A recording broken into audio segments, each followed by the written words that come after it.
할렐루야. 예, 그동안에 우리 사중복음 가운데 구원의 주, 성결의 주, 신유의 주 세 가지를 마치고 이제 마지막으로 재림의 왕 편을 함께 동영상으로 여러분과 함께 상고하고자 합니다. 오늘 동영상은 재림의 왕의 첫 번째 재림의 정의부터 여러분과 함께 나누고 시작합니다. 재림이라고 하면은 우리 기독교 종말론의 아주 중심 주제입니다.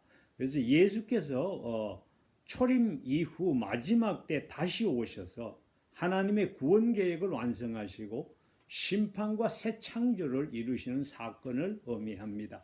신학적으로 우리가 재림하면은 다음과 같은 네 가지 요소들을 포함합니다. 첫 번째가 예수님의 가시적이고 실제적인 재림, 두 번째가 죽은 자의 부활과 최후의 심판, 세 번째는 하나님의 나라의 완전한 성취, 마지막으로 새하늘과 새 땅의 도래를 포함합니다. 따라서 재림은요, 단순한 우리 종말 사건이 아니라 하나님께서 약속하신 구원의 완성이고 믿는 자들에게는 이게 소망의 절정이에요. 그래서 재림에 대해서 우리가 신앙을 확실히 하지 아니하면은 우리 현재 신앙생활 자체가 아무 의미가 없어요. 그래서 재림하면은 근데 우리가 세 가지를 아셔야 됩니다. 성경에 나오는 재림에 대한 여러 가지 증거들의 첫 번째가 재림의 확실성입니다. 주님 다시 오신다는 것이 이게 확실해야 이게 우리 구원의 완성이기 때문에 우리의 신앙생활의 모든 의미가 여기에 있습니다. 그래서 이 꽉 붙잡아야 됩니다. 그래서 재림의 확실성은요, 성경에 예수님이 직접 약속하셨고 또 사도들이 정언을 하셨고 그 다음에 구약에도 예언되어 있어요. 그리고 무엇보다 중요한 것은 하나님의 신실한 성품에 근거합니다. 우리 하나님은 신실하셔서 한 번 말씀하신 것은 반드시 이루십니다. 우리 구원뿐이 아니라 창조 때도 그렇잖아요. 하나님께서 말씀하심에 빛이 있으라 하심에 빛이 있었더라. 그래서 하나님의 입에서 나오는 말씀, 성경의 모든 말씀은 하나도 땅에 떨어지는 법이 없어요. 그래서 예수님이 요한복음 14장 3절에 보시면 내가 다시 와서 너희를 내게로 영접하겠다고 약속하셨어요. 예수님은 하나님이시잖아요. 거짓말을 하실 수 없는 분이기 때문에 이 약속은 반드시 성취됩니다. 그래서 재림에 대해서 얘기할 적에 가장 중요한 게 이거예요. 재림은 주님이 약속하셨기 때문에 확실한 거예요. 우리가 뭘 믿습니까? 우리 믿음은 하나님의 말씀을 믿는 믿음이에요. 예수님께서 제자들에게 보시면은요, 마태복음 24장 30절에 인자가 구름을 타고 능력과 큰 영광으로 오는 것을 보리라고 말씀하시고 재림이 우리 그냥 상징적인 그런 사건이 아니고 실제 역사적 사건임을 선언하셨어요. 또 성천을 목격한 제자들에게 사도행전 1장 11절에 보시잖아요. 천사들이 이렇게 말씀하셨어요. 너희 가운데서 하늘로 올려주신 이 예수는 쭉 보시고 그 다음에 오시리라. 너희가 본 그대로 이 땅에서 들림받는 그 모습 본 그대로 다시 오시리라고 정언했어요. 그래서 재림의 확실성을 천사가 재확인해 줬어요. 사도들이 그래서 재림을 교회의 중심 소망으로 계속 가르치셨어요. 바울은 말이에요. 주께서 친히 하늘로부터 강림하시리니 데살로니가 전서 4장 16절 17절 재림이 반드시 일어날 사건으로 선포했어요. 그리고 초대교회는 계속해서 재림을 복스러운 소망으로 고백했습니다. 디도서 2장 13절. 이 소망이 되기 위해서는 약속이 확실해야 소망이지요. 구약에 보시면은요, 메시아의 철인과 재림을 스가랴서 14장 4절에 함께 바라보며 예언했어요. 그날에 그의 발에 예루살렘 앞 감람산에 서실 것이요. 재림의 확실성은 그래서 단순한 사건의 예고가 아니에요. 약속하신 하나님의 신실하심에 근거한 확정된 미래예요. 히브리서 10장 23절. 그래서 재림에 대한 이 확실성을 여러분 꽉 붙잡아야 됩니다. 그런데 하나님이 재림은 확실한데 재림의 때는 이게 불확실하게 말씀하신 거예요. 그래서 뭐 주님이 언제 재림하신다, 뭐 옛날에 다미성교회 애들 뭐 1900 몇 년도인가 그때 재림한다고 다들 그냥 흰 옷 입고 산에 가서 희한한 짓거리들 하고 하는 전부 그래서 그 이단인 겁니다. 성경 말씀 보시면 재림의 때는 인간에게 감추어져 있다고 분명히 가르치고 있어요. 예수께서 말씀하시기를 그러나 그날과 그때는 아무도 모르나니 하늘의 천사들도 아들도 모르고 오직 아버지만 아시느니라. 마태복음 24장 36절. 그래서 재림의 시점은 하나님의 비밀임을 선언하신 거예요. 그 부활 후에 그 제자들이요, 이때 이스라엘 나라를 회복하심이니까 하고 물으니까 예수께서 말씀하시기를 때와 기한은 아버지께서 자기의 권한에 두셨으니 너희가 알 바 아니요. 사도행전 1장 7절. 그래서 무슨 말인지 아세요? 재림의 때가 너희가 알 바 아니라는데 이걸 때를 갖고 왈가왈부하는 자들은 그래서 하나같이 이단 사설인 겁니다.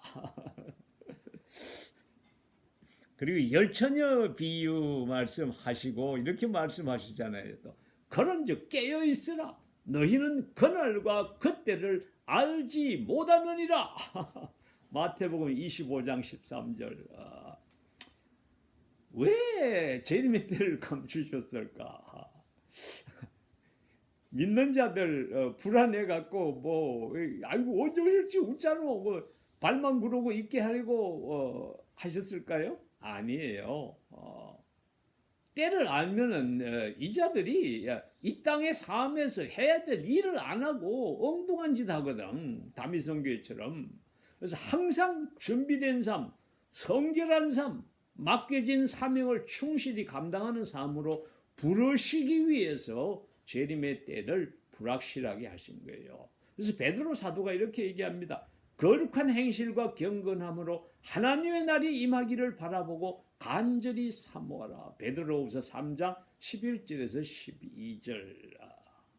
그런데 여기 또 한 가지 문제가 있습니다. 그러면서도 재림의 때에 대해서 성경의 실마리를 여기저기 주신 거예요. 그래서 재림의 정확한 시점은 감추어졌으나 성경은 재림과 관련된 여러 징조와 사건을 제시하고 있어요. 그래서 예수께서도 종말의 징조와 재림을 언급하시며 세계 복음화와 재림의 연관성을 강조하셨어요. 이 천국 복음이 땅끝까지 전파되리니 그제야 끝이 오리라. 그래서 세계 복음하고 재림이 연관이 있다고 말씀하신 거예요. 마태복음 24장 14절. 바울은요, 휴거에 대해서 말씀하십니다. 들림 받는 거 주님 오실 적에. 데살로니가 전서 4장 13절에서 18절. 그 다음에 또 불법한 자의 출현. 데살로니가 후서 2장 1절에서 8절. 그래서 불법한 자가 출현하면은 주님의 재림이 가까운 거지. 그 다음에 로마서 11장 25절을 보시면은 모든 이스라엘이 구원을 받으리라고 말씀하셔요. 마지막에 이스라엘 구원 등 재림 관련된 이런 구체적인 사건들을 제시를 하고 있어요. 계시록은 더 상세합니다. 천년 왕국이 주님의 재림과 천년왕국에 대해서 상세하게 다루고 있고 거기에 또 사단이 결박을 받는 사건 또 두 가지 부활에 대해서 말씀하고 있고 또 최후의 심판에 대해서 말씀해요. 그래서 이 종말론의 구조적인 틀을 제공하고 있습니다. 근데 문제는 이렇게 복음서에 나오는 이 재림에 대한 실마리들하고 바울이 얘기하는 재림의 실마리들하고 계시록에 나오는 이것들이 글이 쓰여진 문학적인 장르가 달라. 특히 이제 계시록은 이게 에언서면서도 묵시록 영어로는 아포칼립티라 그럽니다. 그래서 그런 문학적 장르에서 표현하는 방법이 이건 반드시 문자적인 표현이 아니고 상징적인 표현을 다루고 있거든. 그 반면에 사도 바울은 이걸 사실적으로 다루고 있다고. 그래서 참 이 강조점도 다르고 문학적 장르가 다르고 해갖고 이 정말로 학자들이 이 세 가지 다양한 이 증거들을 어떻게 이걸 해석해서 이 종말론을 지금 제시할까 참 논쟁이 참 많습니다. 그래서 이 재림론이 제일 골치가 아파. 그래서 그 논쟁의 핵심은 네 가지 쟁점이 있습니다. 첫째는 이 세 종류의 본문을 서로 조화해 갖고 통합해서 전체를 두리뭉실 다 해서 이걸 갖고 할 것인가? 이거 영어로는 우리가 하모니라 그래요. 아니면 장르에 따라 서로 구분해서 장르에 맞춰서 다르게 해석할 것인가? 이건 이제 성경 해석학에서 아주 중요한 논제 중에 하나입니다. 두 번째는 요한계시록에 나오는 이 종말론의 사건들이 있습니다. 여기에 환난도 있고 그 다음에 세 가지 심판 있잖아요. 이게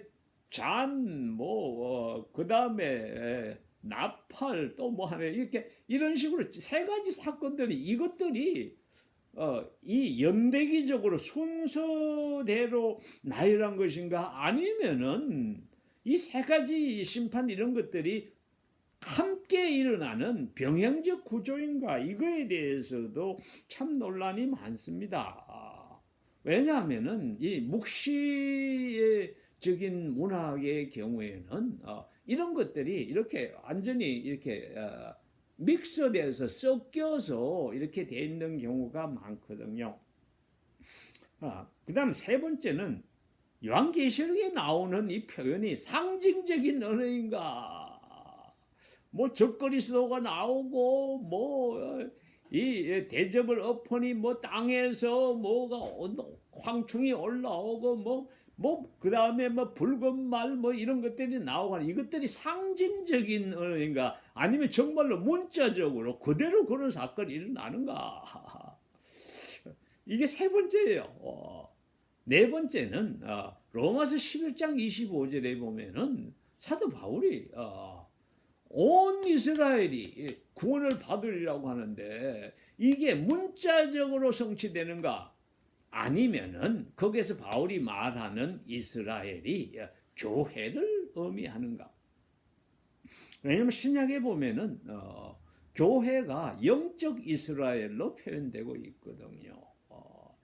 그래서 이 네 가지 논쟁 때문에 참 여러 가지 학설이 난무합니다. 전천년설, 후천년설, 무천년설, 그 다음에 휴가 관련해 갖고 전환난 휴거설, 후환난 휴거설, 중환난 휴거설. 그래서 참 계시록 이것 때문에 참 이 종말론은 복잡합니다. 근데 여러분들이 이거에 대해서 너무 헷갈려 할 필요는 없어요. 두 가지는 확실합니다. 모든 이 종말에 대해서 나온 성경의 말씀과 첫 번째, 예수님께서 심판주로 재림하신다. 이 재림 이거는 확실합니다. 그래서 꽉 거머쥐어야 될 겁니다. 그 다음에 모든 인류는 부활해서 믿는 자는 영원한 복락, 믿지 않는 자는 영원한 형벌에 들어간다. 이거 두 가지는 확실해요. 이게 최대 공약수입니다. 그래서 우리가 붙잡아야 될 거는 이런 학설이 아니에요. 사실은 주님 재림하신다. 이거 붙잡고 그 다음에 내가 비록 이 땅에서 늙고 병들고 불교에서 생로병사라 그러잖아요. 병들어 죽을지라도 이 땅에서 삶이 끝날지라도 이게 마지막이 아니고 주님이 예비하시는 영원한 하늘나라에서 주님과 영생을 누리는 거 이거 확실한 겁니다. 이걸 붙잡아야 돼. 그래야 병원에서 마지막으로 숨이 깔딱깔딱 하더라도 우리가 숨이 멎는 날 천국에서 주님과 함께 있으라는 이 소망을 우리가 가질 수가 있는 거예요. 그래서 우리 신앙생활에 소망을 붙잡을 수 있는 겁니다. 그래서 너무 지금부터 이제 여러분과 다룰 종말론 이게 막 복잡하다, 아이고 해골 아프다 그러지 말고 알 건 알아야 돼. 알 건 알아야 되지만 그 무엇보다도 중요한 것이 무엇인지를 아셔야 돼. 예수님 심판주로 재림하신다.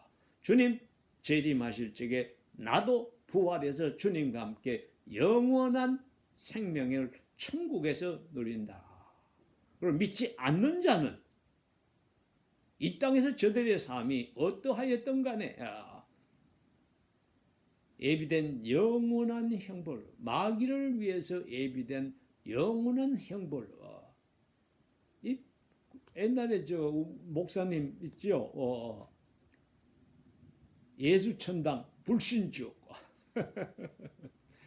그거를 확실히 붙잡으면 됩니다. 그러면 뭐 종말론 된 거예요. 그래 이제 오늘 동영상은 여기까지 하고 앞으로 이제 여러분과 함께 이 성경에 나오는 재림에 대한 여러 가지 이 말씀에 근거해서 이 현재 우리가 종말론이다 하는 신학적으로 전개하는 그것들에 대해서 여러분과 나눌 텐데 이 앞으로 이제 이 동영상의 방향은요. 그래서 우리 얼라이언스 교단의 재림 교리, 우리 얼라이언스 우리 CNMA 교단의 재림 교리를 그 신조어와 역사적 흐름에 따라서 제가 분석할 거예요. 그래서 재림의 성격과 천년왕국에 관련한 재림의 때 그리고 재림 신앙의 의미를 고찰할 것이에요. 그래서 재림 관련 얼라이언스 신조어는 두 개가 있어요. 10조하고 11조예요. 10조는 모든 사람은 육체로 부활할 것이다. 우리 주 예수 그리스도께서는 완전한 공의의 심판을 하실 것이다. 회개하지 않는 불신자들은 맨정신으로 하나님과 영원히 분리되는 고통을 받도록 부활하고 회개한 신자들은 하나님 앞에서 영생의 끝없는 기쁨을 누리도록 부활한다. 11조는 또 아래 같습니다. 예수 그리스도의 재림은 임박하였으며 그의 재림은 인격적이고 가시적이며 천년왕국 이전에 있을 것이다. 이것은 믿는 자들의 복된 소망이요 거룩한 삶과 신실한 섬김의 동역이다. 이 두 가지, 이 두 가지를 좀 상세하게 다룹니다. 신조 10조는요, 재림의 결과 일어나는 부활과 심판에 대한 교리이고 11조는 재림 자체에 대한 교리예요. 11조 첫 문장은 재림의 성격과 천년왕국과의 관계를 규정합니다. 그래서 재림은 임박한 사건이며 인격적이고 가시적이며 천년왕국 이전에 이르는 사건이라고 규정함으로써 전천년설을 수용하고 있고요. 둘째 문장은 재림신앙의 의미를 제시합니다. 그래서 재림은 믿는 자의 복된 소망이며 거룩과 헌신을 촉구하는 신앙적인 동력이다. 그래 이제 다음 두 번째 동영상에서는 이제 신조 11조에 의한 재림의 성격과 천년왕국과 관련된 재림의 때에서 여러분과 고찰을 하고자 합니다. 그리고 세 번째 동영상에서는 신조 10조에 의해서 재림과 관련해 일어나는 부활과 심판에 대해 고찰하고 마지막으로는 다시 신조 11조에 의한 재림과 그 의미를 고찰함으로써 재림의 왕 동영상을 마무리하려 합니다. 감사합니다.